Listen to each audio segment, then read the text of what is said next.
My daughter-in-law forced me to clean her bathroom and serve her breakfast. She used to say, "In this house, the mother-in-law is a maid without a salary." My son stayed silent. I left with nothing but an old suitcase. Subscribe to the channel for more stories like this, and comment the city you're watching from. I never thought my own son would watch his wife treat me like a servant. But there I was at 65 years old, scrubbing Caroline's bathroom floor while she stood over me, criticizing every move I made. "You missed a spot behind the toilet, Norma," Caroline said, her voice dripping with that condescending tone I'd grown to hate. "And when you're done here, I need you to prepare breakfast for my book club. They'll be here at 9. I looked up from my knees, my back aching from the position I'd been in for the past hour. "Caroline, I was hoping to visit my friend Martha today. We had plans to." "Your plans don't matter," she cut me off sharply. "Here in this house, the mother-in-law is the unpaid help. The sooner you understand that, the better." The words hit me like a slap. I glanced toward the hallway, hoping David might appear and defend me, but I knew he wouldn't. He never did. My son had become a stranger to me since marrying Caroline 3 years ago. The man who used to call me every day now barely looked me in the eye when his wife was around. I'd been living with them for 8 months now, ever since I'd lost my small apartment due to rising rent costs. Caroline had insisted it was temporary, just until I got back on my feet. But temporary had stretched into this nightmare where I cleaned, cooked, and catered to her every whim without so much as a thank you. "I'll start breakfast in a few minutes," I said quietly, wringing out the cleaning cloth with hands that shook slightly from exhaustion. "Good. And make sure you use the good china. I want everything perfect for my friends." Caroline examined her manicured nails, not bothering to look at me. "Oh, and Norma? When they arrive, I don't want you hovering around. Stay in the kitchen unless I call for you." That evening, I sat alone in the small guest room that had become my prison. The walls seemed to close in on me as I listened to Caroline and David's muffled conversation downstairs. I couldn't make out the words, but Caroline's sharp tone was unmistakable. She was probably complaining about something I'd done wrong again. I pulled out my phone and stared at Martha's number. My best friend had been calling for weeks, inviting me to lunch, to the senior center activities, to anything that might get me out of this house. But Caroline always had something that needed doing, some reason why I couldn't leave. The next morning brought fresh humiliation. Caroline's book club arrived precisely at 9, and I served them breakfast on the good china as instructed. The women barely acknowledged my presence as I poured coffee and refilled pastry plates. I was invisible, nothing more than hired help in my own son's home. "This quiche is delicious," one of the women said to Caroline. "Did you make it yourself?" Caroline smiled that perfect smile of hers. "Oh, you know how it is. I love to cook, but with my busy schedule, I have help with the preparations." Help. That's what I was to her. Not family, not David's mother who had raised him alone after his father died. Just help. I retreated to the kitchen as Caroline had instructed, washing dishes while listening to their chatter about book plots and neighborhood gossip. When I heard my name mentioned, I froze, straining to listen. "David's mother lives with you now, doesn't she?" one woman asked. "Unfortunately, yes," Caroline replied with an exaggerated sigh. "It's been quite an adjustment. You know how older people can be set in their ways. But we're managing to train her properly." "Train her?" The words echoed in my head as I gripped the edge of the sink. She was talking about me like I was a pet that needed housebreaking. "How generous of you to take her in," another woman said. Well, what choice did we have? She couldn't afford her own place anymore. Sometimes family obligations are just burdens we have to bear. A burden. After everything I'd sacrificed for David, everything I'd given up to ensure he had opportunities one never had, I was nothing but a burden to him now. I heard chairs scraping against the floor as the women prepared to leave. Caroline walked them to the door, her voice saccharine sweet as she said goodbye. When the house fell silent, I knew what was coming. "Norma!" Caroline's voice rang through the house. "Come clean up this mess. And I want the dining room spotless before David gets home." I walked into the dining room where plates and glasses sat scattered across the table, pastry crumbs ground into the carpet. Caroline stood with her arms crossed, surveying the scene like a queen inspecting her domain. "I'm having another gathering this weekend," she announced. David's colleagues and their wives. I need this house perfect and I need you to stay out of sight. Maybe you can spend the day in your room. Something inside me snapped. Maybe it was the word burden still ringing in my ears, or maybe it was the way she just ordered me to hide like a shameful secret. But suddenly I couldn't take one more day of this treatment. No, I said quietly. Caroline's head snapped up, her eyes wide with surprise. Excuse me. I said no. I won't be hiding in my room like I'm something to be ashamed of. Caroline's face flushed red. How dare you speak to me that way in my house? It's David's house too, I replied, my voice growing stronger. And I'm his mother. You're nothing but a charity case, Caroline hissed. A pathetic old woman who can't even support herself. David keeps you here out of pity, and the least you can do is show some gratitude. The cruelty of her words took my breath away. I stood there staring at this woman who had systematically destroyed my relationship with my son, who had turned my golden years into a nightmare of servitude and humiliation. When David came home that evening, Caroline was ready for him. I heard her version of events from my room. How I'd been disrespectful, ungrateful, impossible to live with. David's response was a mumbled agreement and a promise to talk to me. But he never came to my room. He never asked for my side of the story. By his silence, he'd chosen her over me, just as he always did. That night I lay awake staring at the ceiling, my suitcase packed and hidden under my bed. I'd made my decision. At 65 years old, with barely any savings and nowhere to go, I was going to leave. Because living on the streets would be more dignified than spending another day as Caroline's unpaid servant while my own son pretended not to see my pain. Tomorrow, I would walk out with just my old suitcase and whatever dignity I had left. I had no idea what waited for me beyond that front door, but it had to be better than this. The morning I left, Caroline wasn't even awake. I slipped out at dawn with my old brown suitcase, the same one I'd used when David was young and we'd take weekend trips to visit my mother. My hands trembled as I closed the front door behind me, not from the cold October air, but from the terrifying reality of what I'd just done. I had $347 in my checking account. At 65, that was supposed to last me until I figured out my next move. The irony wasn't lost on me. I'd spent my life savings helping David through college, supporting him during his early career struggles, and even contributing to the down payment on the house I just walked away from. The bus stop was 6 blocks away. Each step felt like walking through quicksand, my suitcase growing heavier with every passing moment.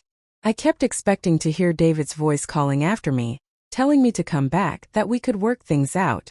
But the only sound was the distant hum of morning traffic and my own labored breathing.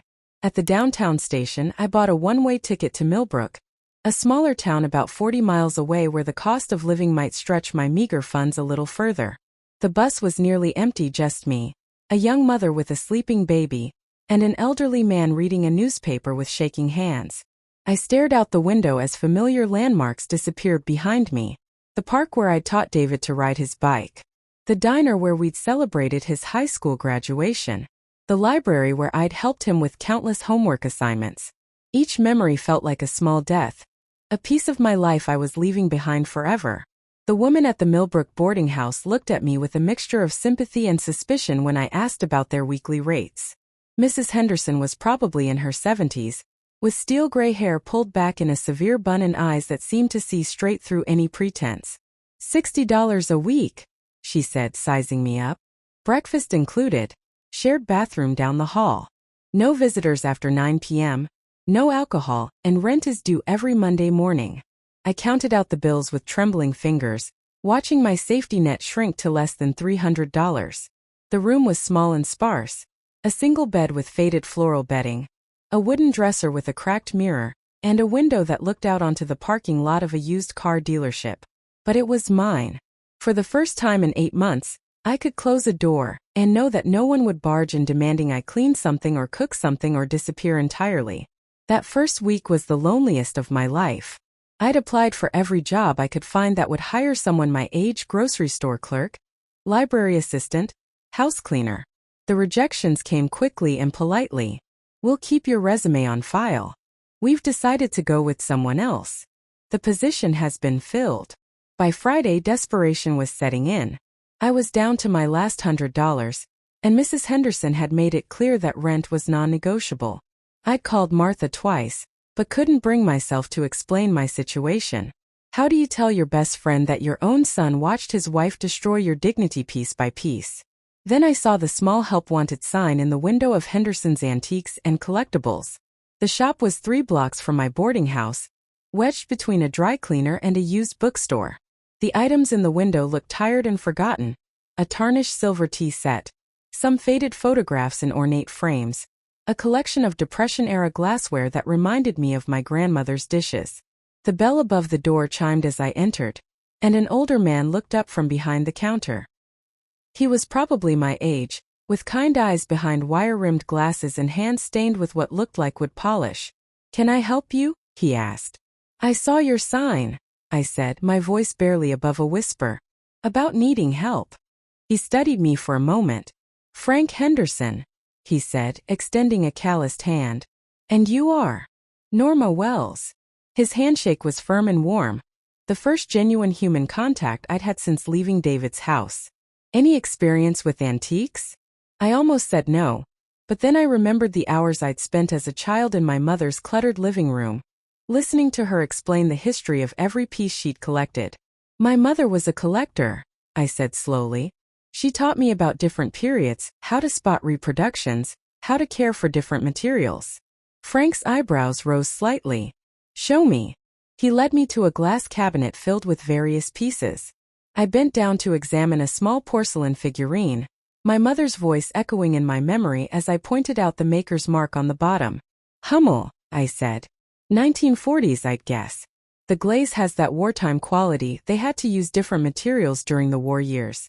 "This one's authentic, not one of the modern reproductions." Frank picked up the piece, turning it over to check the mark I'd indicated. His smile was slow but genuine. "When can you start?" The job paid minimum wage for 20 hours a week, not much, but enough to cover my rent and basic expenses. Frank was patient as I relearned skills I'd buried for decades, and gradually I began to remember things my mother had taught me about identifying periods, understanding provenance, and caring for delicate items. 3 weeks into the job, I was organizing the back room when I found a box of items Frank hadn't had time to evaluate. Most were common pieces, but buried at the bottom was a small jewelry box that made my heart race. The craftsmanship was exquisite, hand-carved, wood with intricate silver inlays that I recognized immediately. "Frank," I called, carrying the box carefully to the front counter. "Where did this come from?" He looked up from his paperwork. "Estate sale last month." "Why?" I turned the box over, pointing to a tiny stamp near the corner. "This is Faberge. Not one of the famous Easter eggs, but still valuable. See this hallmark? And the way the silver is worked into the wood? This is authentic Russian craftsmanship, probably early 1900s. Frank's eyes widened as he examined the piece more closely. "Are you certain?" My mother had a photograph of one exactly like this in a book about Russian decorative arts. She always said if she ever found one, she'd know she'd struck gold. We researched the piece together, and my assessment proved correct. The jewelry box sold at auction for $15,000, more than Frank typically made in 3 months. He insisted I take a percentage of the sale, the first real money I'd had in my possession since leaving David's house. But more than the money, I felt something I hadn't experienced in years: pride in my own abilities. I wasn't just surviving anymore. I was contributing something valuable. David called for the first time 6 weeks after I'd left.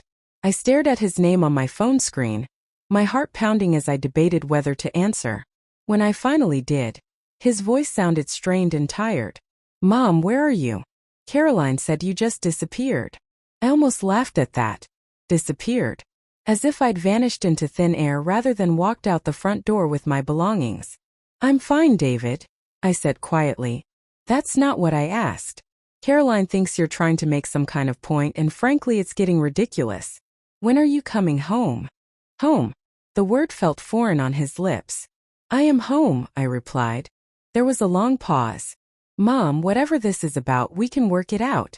Just come back and we'll talk." But I knew we wouldn't talk.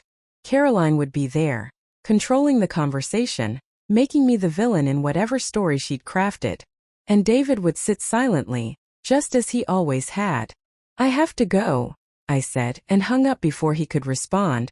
That night, I sat in my small room and felt something I hadn't experienced in months. Peace. For the first time since moving in with David and Caroline, I was living by my own choices, supporting myself through my own efforts, and slowly rebuilding the sense of self-worth they'd systematically destroyed. I didn't know what the future held, but I knew I would never again allow anyone to treat me like a burden or reduce me to unpaid help in my own family. 3 months at Henderson's Antiques had changed me in ways I never expected. My hands, once soft from years of office work, now bore the honest calluses of handling delicate pieces and moving furniture. My back had grown stronger from lifting boxes and rearranging displays. But most importantly, my confidence had returned in small, precious increments. Frank had begun relying on my judgment more and more. Just last week, a young couple had brought in what they thought was worthless junk from their grandmother's attic. While Frank saw old furniture and dusty knickknacks, I spotted something that made my pulse quicken. A small painting tucked behind a broken mirror. That's not just any landscape, I told Frank quietly, examining the brushwork and the way the paint had aged. Look at the signature in the corner. And the frame, see how it's constructed? This could be from the Hudson River School, 1860s or 70s. We'd researched it together and I was right. The painting was worth more than everything else in their grandmother's collection combined.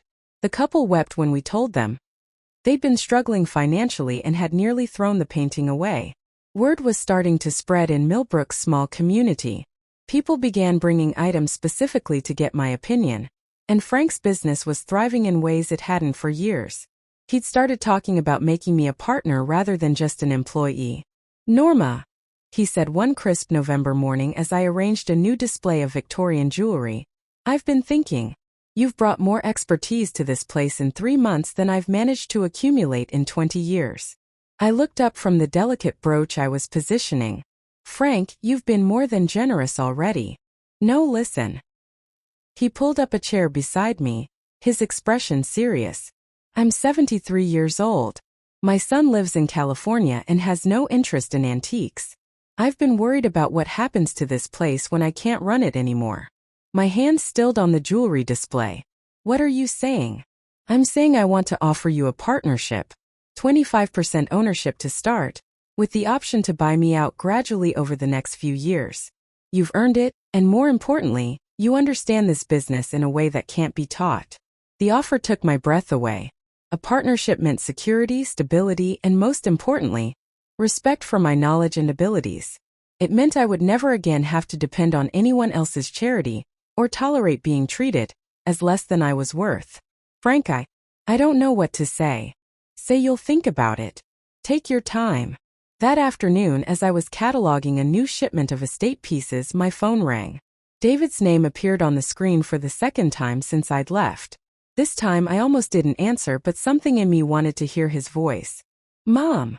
He sounded different somehow, more uncertain than before. Hello, David.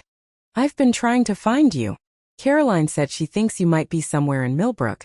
But when I called the police, they said you hadn't filed a missing person report because you left voluntarily. The fact that he'd called the police surprised me. Maybe there was still some part of my son who cared about my well-being. I'm fine, David. Better than fine, actually. Mom, please. Can we meet somewhere? Can we talk? Just you and me. The request caught me off guard. In the 3 years since his marriage, David and I had rarely spoken without Caroline present, orchestrating every conversation. I don't think that's a good idea, I said finally. Please. There are things I need to say to you. Things I should have said a long time ago. Something in his tone made me hesitate. He sounded like the David I remembered from before Caroline, the young man who used to call me his best friend. One conversation, I said. But not in Millbrook. There's a diner in Oakville, halfway between here and your house. Miller's Diner on Route 22. Tomorrow? 2 o'clock. I'll be there. After I hung up, I sat in the quiet of the shop, surrounded by the beautiful objects that had become my new world. Part of me was curious about what David wanted to say, but a larger part of me was terrified that he would try to convince me to come back, to resume the life of quiet servitude I'd escaped. The next day, I arrived at Miller's Diner 15 minutes early and chose a booth where I could see the parking lot. When David's familiar blue sedan pulled in, my heart began racing despite my efforts to stay calm. He looked older than I remembered, tired in a way that went beyond simple fatigue. His hair was thinner, and he'd gained weight around his middle. When he spotted me through the window, his face crumpled for just a moment before he composed himself. "Mom," he said, sliding into the booth across from me. "You look good. Different." I supposed I did look different. I'd lost the defeated posture that had characterized my last months in his house. My clothes were simple but clean and chosen by me, not dictated by Caroline's standards for how a live-in mother-in-law should dress. "Thank you." The waitress came over, and we both ordered coffee, neither of us particularly interested in food. When she left, David stared down at his hands, struggling with words. "I know you're angry with me," he began. "I'm not angry, David. I'm disappointed." He winced as if I'd slapped him. "That's worse, isn't it?" "Yes, it is." He was quiet for a long moment. "Caroline told me you'd become impossible to live with, that you were ungrateful and demanding and making her life miserable. And you believed her." I wanted to believe her, because believing her was easier than admitting I'd failed you. His voice broke slightly. "Mom, I watched my wife treat you like hired help and I said nothing. I watched her humiliate you and I told myself it wasn't that bad. I told myself you were tough enough to handle it." I felt tears prick at my eyes, but I kept my voice steady. "Why, David? Why did you let her do that to me?" "Because I was a coward." The words came out in a rush. "Because I was terrified that if I stood up to her, she'd leave me. And I couldn't handle the thought of losing another person I loved. So you chose to lose me instead. I didn't think I was losing you. I thought you'd always be there no matter what. I thought your love was unconditional." "It was," I said quietly. "But my willingness to be abused wasn't." David's eyes filled with tears. "I called the police because I was scared something had happened to you. But the truth is, I was also scared that nothing had happened to you. That you were fine without us. Without me. I am fine without you, David. That's what I've learned these past few months. I don't need to be anyone's burden or anyone's unpaid servant to have value. You were never a burden to me," he said desperately. "You're my mother. You sacrificed everything for me. Then why didn't you protect me when I needed you to?" He had no answer for that, and we sat in silence for several minutes while our coffee grew cold. "Caroline doesn't know I'm here," he said finally. "I assumed she didn't. Things have been difficult since you left. She's angry all the time. Angry that she has to do her own cooking and cleaning. Angry that I've been questioning her about how she treated you. And I think I'm finally seeing her clearly for the first time." He looked up at me with eyes that reminded me of the little boy he'd once been. "Mom, I'm so sorry. I'm sorry I failed you. I'm sorry I let her destroy our relationship. I'm sorry I was too weak to be the son you deserved." The apology I'd waited months to hear finally came, but it didn't bring the relief I'd expected. Instead, I felt a deep sadness for all the time we'd lost, all the damage that had been done. "David, I forgive you. But forgiveness doesn't mean I'm coming back." "I know," he said, wiping his eyes with his napkin. "I just needed you to know that I see what I did. And I needed to tell you that I'm proud of you for leaving." That evening, I sat in my small room and thought about Frank's offer. For the first time in my adult life, I had the opportunity to build something entirely my own. To use skills and knowledge that no one could take away from me. I called Frank that night and accepted his partnership offer. Whatever happened with David and Caroline, whatever the future held, I would face it as a woman who owned her own destiny. The partnership with Frank changed everything. Within 2 weeks of signing the papers, I'd moved from the boarding house to a small apartment above a bakery in downtown Millbrook. It wasn't much, just 2 rooms and a kitchenette, but it was mine. For the first time since my husband died 15 years ago, I had a space that belonged entirely to me. Frank and I worked well together. He handled the furniture and larger pieces while I focused on the smaller items: jewelry, porcelain, silver, and artwork. My reputation was growing beyond Millbrook's borders. People drove from 3 counties away just to have me authenticate pieces or provide appraisals. But it was on a cold December morning, exactly 4 months after I'd left David's house, that everything changed again. I was examining a collection of vintage watches when Frank called from the back office. Norma, there's someone here to see you. I looked up to find Caroline standing in the doorway of the shop, and for a moment I didn't recognize her. Gone was the perfectly styled woman who treated me like her personal servant. This Caroline had dark circles under her eyes, her usually immaculate hair was pulled back in a messy ponytail, and her clothes looked like she'd slept in them. Norma, she said, her voice lacking its usual commanding tone. We need to talk. Frank looked between us, sensing the tension. I'll be in the back if you need me, he said diplomatically, disappearing into the office. What do you want, Caroline? I kept my voice neutral, professional. I want you to come home. The words tumbled out of her like a confession. David needs you. I need you. I set down the watch I'd been examining and really looked at her. She was trembling slightly, and I could see she'd been crying recently. What's happened? I'm pregnant, she said, the words barely above a whisper. I felt a complex mix of emotions, joy at the thought of a grandchild, concern for Caroline's obvious distress, and wariness about what this meant for me. Congratulations, I said carefully. No, you don't understand. Caroline's composure cracked completely. I can't do this alone. I don't know how to take care of a baby. I don't know how to take care of myself. David's been different since you left. He questions everything I do, everything I say. He blames me for driving you away. He should blame you. Caroline flinched as if I'd struck her. I know I wasn't. I know I could have been kinder to you. Kinder. I let out a humorless laugh. Caroline, you treated me like your personal slave. You humiliated me in front of your friends. You made me feel worthless in my own son's home. I was wrong, she said, tears streaming down her face now. I was so wrong and I'm sorry. But please, I'm begging you. Come back. Help me with the baby. I'll be different, I swear. I studied her face, looking for signs of the manipulative woman who'd made my life miserable.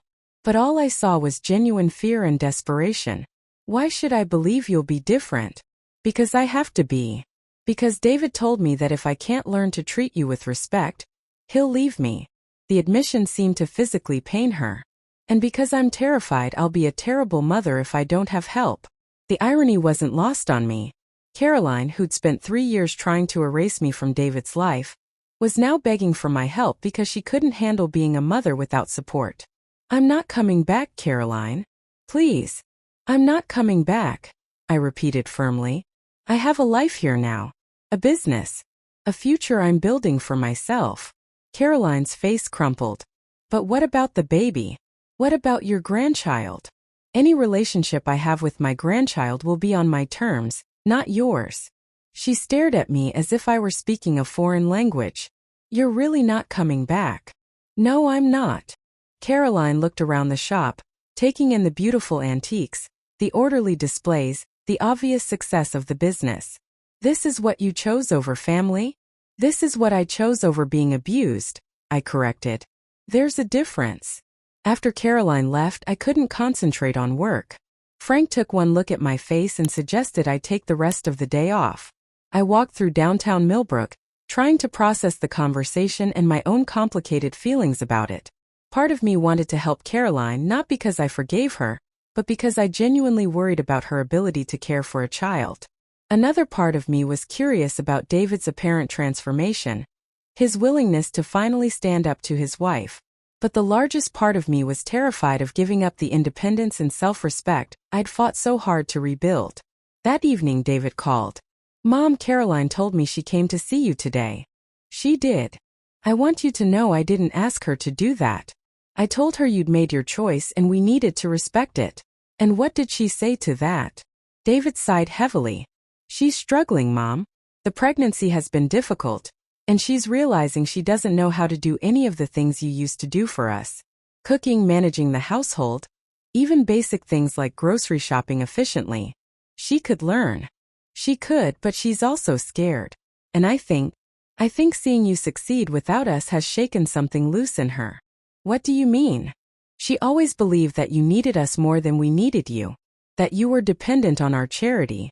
Finding out you're not only surviving but thriving has forced her to confront some uncomfortable truths about herself. I was quiet for a moment, processing this insight into Caroline's psychology. David, I'm not coming back. I know. And honestly, I don't want you to. Not if it means going back to the way things were. This surprised me. You don't. Mom, I've spent the last 4 months living with the woman I enabled to abuse you. Really living with her. Seeing her without the buffer of your presence to absorb her worst impulses. It's been enlightening.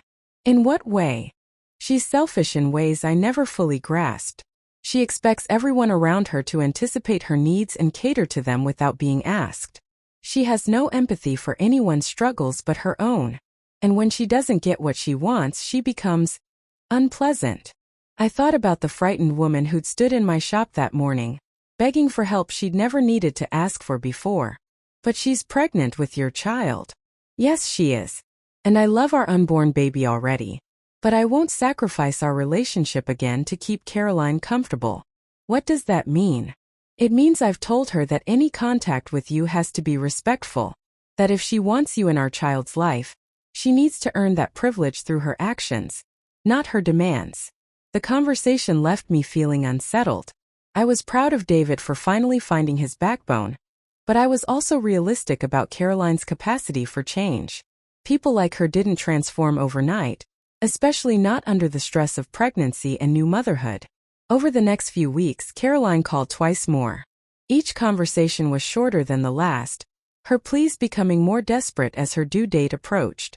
She offered me money, my own car, complete autonomy in the house, anything to get me to come back. But I'd learned something crucial in my months of independence. I didn't need her offerings because I could provide for myself. The knowledge I'd inherited from my mother, the skills I'd developed at Frank's shop, the confidence I'd rebuilt piece by piece, these were mine, and no one could take them away. I was arranging a new display when Frank approached me with an envelope.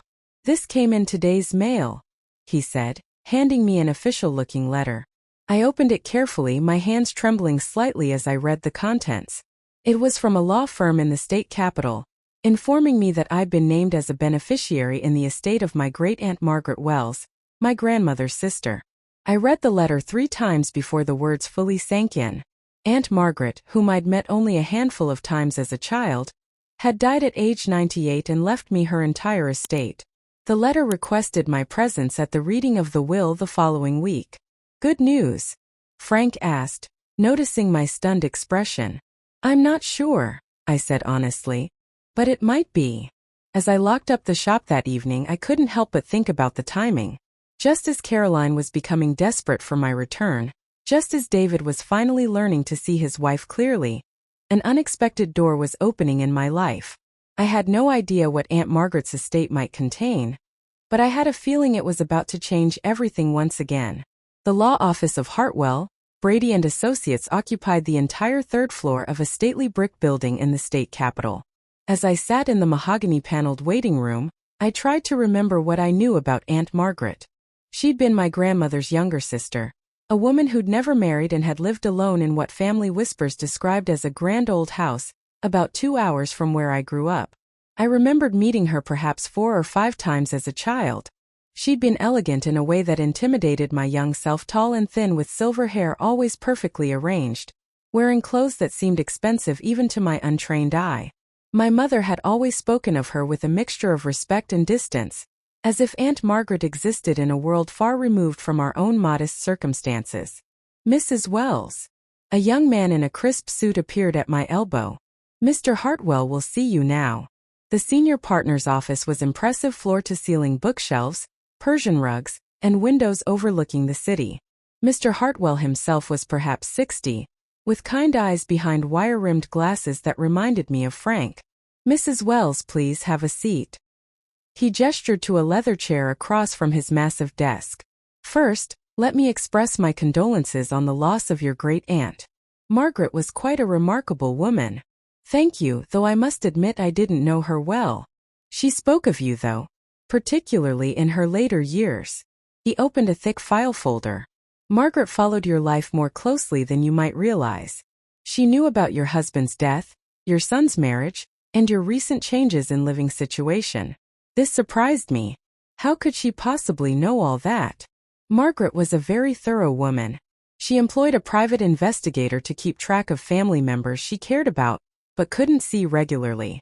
He pulled out a folder thick with photographs and documents.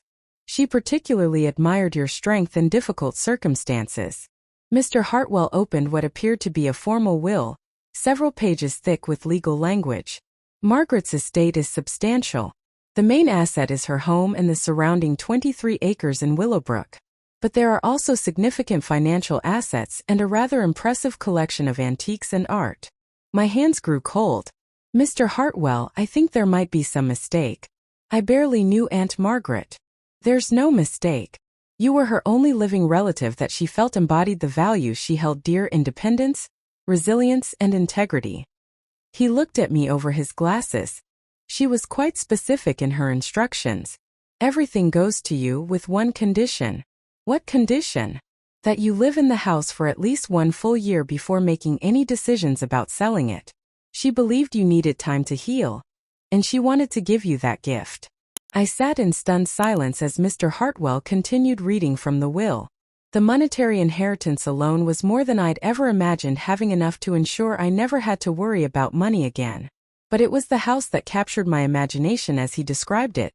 A Victorian mansion built in 1892, fully restored and maintained, sitting on rolling hills dotted with old oak trees.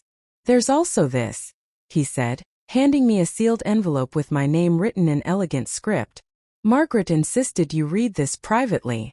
The drive to Willowbrook took me through countryside I'd never seen before.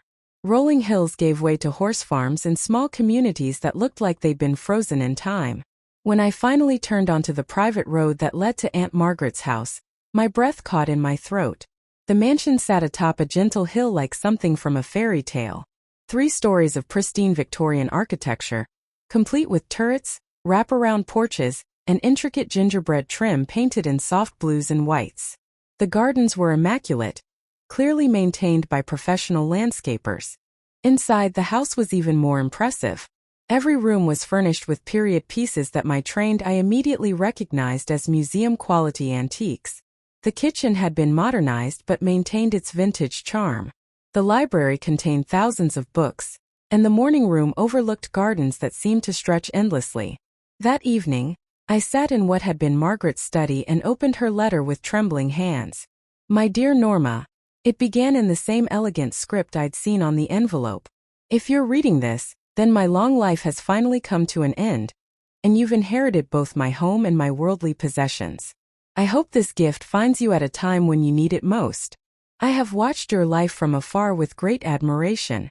When your husband died, you raised David alone while working full-time and never complained. When you lost your apartment, you swallowed your pride and moved in with your son, believing family would care for you as you had cared for them. When that proved untrue, you found the courage to start over at an age when most people believe their lives are settled. You remind me of myself in many ways. I too chose independence over security, solitude over compromise. But unlike you, I never had the gift of a child to love. I lived my entire life for myself alone, and while it was peaceful, it was also incomplete. This house has been my sanctuary for 46 years. I hope it will be yours for as long as you need it. Use this time to heal, to grow, and to decide what kind of life you want to build in your remaining years. You have survived the worst kind of betrayal, abandonment by those who should have protected you. Now learn what it means to thrive. The antiques and art in this house are worth a considerable sum. Some pieces are museum quality and could provide you with income for life if you choose to sell them selectively. Others are simply beautiful objects that have brought me joy. Take what serves you, sell what doesn't, and create a life that is entirely your own. I leave you this home not as a burden but as a beginning. You have proven you can survive anywhere. Now discover what it means to flourish somewhere beautiful. With love and respect from the great aunt who always believed in you. Margaret. I read the letter 3 times, tears streaming down my face. Margaret had given me more than money or property. She'd given me validation that my choices had been right, that my strength had been noticed and admired. The next morning, I called Frank to tell him about the inheritance. His response was characteristically practical. You'll need to decide about the shop, he said. Though honestly, Norma, this sounds like the universe telling you to embrace something bigger. What do you mean? You could open your own business. Use that house as a showroom for high-end antiques. With your knowledge in that setting, you could attract collectors from all over the region. The idea excited me more than I wanted to admit. But first I had phone calls to make. David answered on the second ring. Mom, how did the will reading go? I told him everything: the house, the money, the letter, Margaret's belief in my strength. For a long moment he was quiet. Mom, that's incredible. You deserve this. David, there's something I need you to understand. I'm not coming back. Even with this inheritance, even knowing you support me now, I'm building a different life. I know, he said, and I could hear the sadness in his voice. Caroline keeps asking when you're coming home, but I keep telling her you already are home. Just not with us. How is she handling the pregnancy? Poorly. She hired a housekeeper, but she fires them within days because they don't anticipate her needs the way you did. She's realized that having money doesn't automatically make people cater to you the way family does. 2 days later, Caroline showed up at Margaret's house. I was in the garden, planning where to set up outdoor displays for the antique business I was considering, when I heard a car in the driveway. Caroline emerged from her BMW looking more disheveled than ever, her pregnancy now clearly visible. So this is where you've been hiding, she said, looking up at the mansion with a mixture of awe and resentment. I'm not hiding, Caroline. I'm living in a house that belongs to someone else. Actually, it belongs to me now. Caroline's face went pale. What? I explained about the inheritance, watching her expression shift from disbelief to understanding to something that looked like panic. You inherited all this? The house, the money, everything. Yes. But that means you really don't need us anymore. For the first time since I'd known her, Caroline's voice held no manipulation, no calculated emotion, just raw fear. I never needed you, Caroline. I needed my son's love and respect. There's a difference. She sank onto a garden bench, her hands resting on her swollen belly. I don't know how to do this without help, Norma. I don't know how to be a mother. Then learn. The same way every woman before you has learned. But what if I'm terrible at it? What if I ruin everything like I ruined our relationship?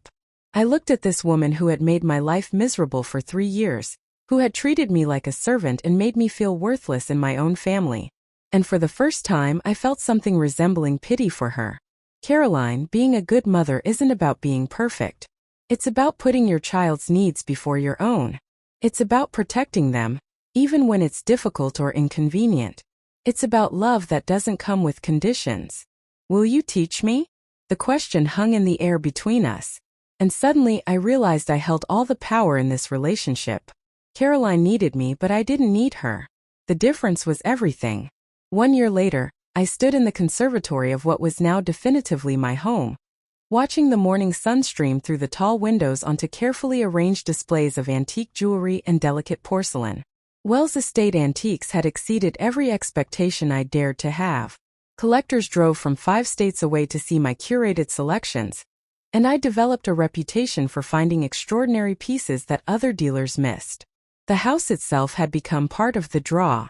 Clients loved browsing through rooms where each piece was displayed in its proper historical context, where a Regency writing desk sat in a morning room filled with period furniture, where Victorian jewelry sparkled in glass cases that had once held Margaret's own treasures. But the most surprising change wasn't in my business success or financial security. It was in my relationship with my family. Caroline had given birth to a healthy baby boy in March, my grandson William. The first time I held him, in the hospital room where Caroline lay exhausted but smiling, I felt my heart expand in ways I'd forgotten were possible. He was perfect, with David's dark eyes and Caroline's delicate features, and when his tiny fingers wrapped around mine, I knew that love was indeed unconditional. But the terms of our relationship had been established clearly from the beginning. Caroline wanted me in William's life, but she would earn that privilege through her actions, not demand it through manipulation.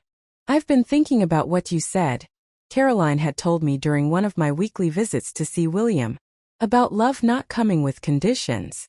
And I think I've spent my whole life believing that love was something you earned by being perfect, by meeting impossible standards. That's why I tried to make everyone around me meet impossible standards too. I was surprised by her insight. What changed your mind? Watching William. He doesn't love me because I'm a perfect mother. God knows I'm not. He loves me because I take care of him, because I'm there when he needs me. It's simple and pure and nothing like what I thought love was supposed to be. Caroline was learning slowly and sometimes painfully how to put someone else's needs first. She still had moments of selfishness, still expected more help than she deserved, but she was trying. And more importantly, she was learning to treat me with respect. David had changed too. Without Caroline's constant criticism and my silent presence to buffer their relationship, he'd been forced to truly see his wife for who she was. The process had been difficult for their marriage, but ultimately healthier. I spent so many years trying to keep everyone happy, he told me during one of his solo visits to Willowbrook. But I realize now that keeping Caroline happy meant enabling her worst impulses and betraying the people who deserved my loyalty. And now I try to be the husband and father I should have been all along. Someone who protects the people I love, even if it makes others uncomfortable. These conversations happened in the study where I'd first read Margaret's letter, or in the garden where I'd planned my business, always in the space that belonged entirely to me. I welcomed David into my new life, but I never let him forget that it was a privilege, not a right. The most profound change, though, was in myself. I discovered that the woman who'd been diminished and dismissed in David's house had been only a shadow of who I really was. Margaret's inheritance hadn't just given me financial security, it had given me the space and time to remember my own worth. I was 66 years old, and I was thriving in ways I'd never imagined possible.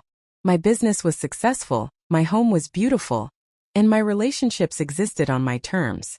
The woman who'd once scrubbed Caroline's bathroom floors now had a cleaning service for her own home.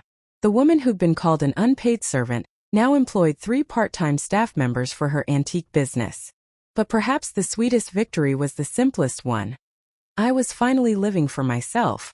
On a warm Saturday in September, I was hosting my monthly antique show in the house's grand ballroom. Collectors and dealers mingled among carefully arranged displays, and the sound of cultured conversation filled the elegant space.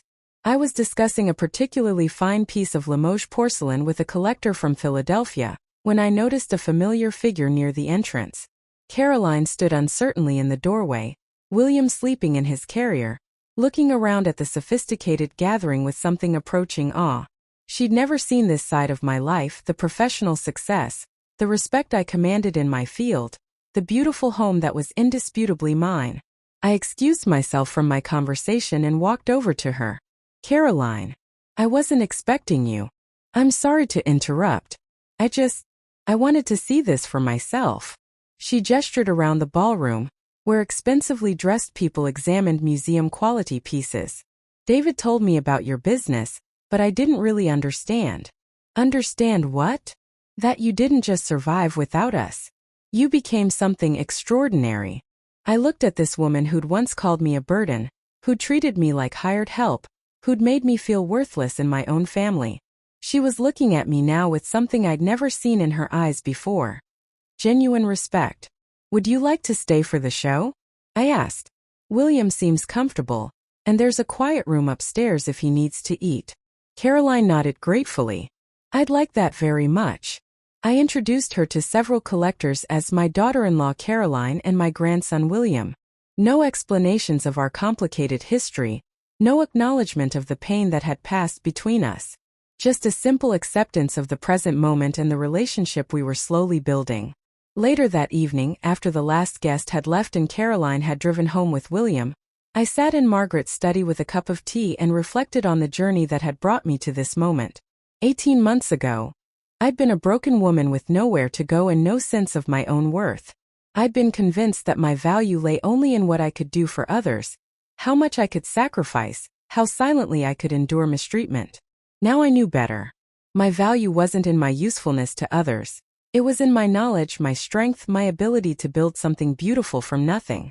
Margaret had seen that strength in me when I couldn't see it in myself, and her gift had given me the time and space to rediscover who I really was. The house around me was quiet except for the gentle ticking of antique clocks and the whisper of wind through the old oak trees outside. This was my sanctuary now, just as it had been Margaret's. A place where I could be completely myself, where my opinions mattered, where my expertise was valued. I pulled out my phone and scrolled to David's number. When he answered, I could hear William babbling happily in the background. "Hi, Mom. How was the show?" "Wonderful. Caroline stopped by with William." "I know. She called me afterward. She said she finally understood why you won't come back." "And how do you feel about that?" "Proud," he said without hesitation. "I'm proud that my mother is strong enough to build the life she deserves. I'm proud that you didn't let us destroy you. And I'm grateful that you're generous enough to let us be part of your new life, even after everything." After we hung up, I walked through the house, turning off lights and checking that everything was secure. In the morning room, moonlight illuminated the antique escritoire where I'd written the last check to pay off the business loan for my renovations. In the library, shadows fell across the chairs where David and I now had our best conversations, talking as equals rather than as disappointed mother and guilt-ridden son. This house held my future now, just as Margaret's letter had promised. Not just financial security but emotional freedom. The freedom to choose who deserved my time and energy. The freedom to love without diminishing myself. The freedom to be valued for who I was, not what I could provide for others. As I climbed the graceful staircase to my bedroom, I thought about the woman I'd been when I first walked up these stairs 18 months ago, broken, frightened, convinced she had nothing left to offer the world. That woman could never have imagined this life, this success, this peace. I'd learned that sometimes the greatest gift life can give you isn't getting what you want. It's losing what you thought you needed and discovering you're stronger than you ever knew. Margaret had understood that truth, and now I did too. Tomorrow would bring new collectors, new discoveries, new opportunities to share the knowledge that had become my livelihood and my passion. William would visit next week, and I would teach him about the beautiful objects in his grandmother's house, just as my own mother had taught me so many years ago. The cycle continued, but on my terms now. And that made all the difference.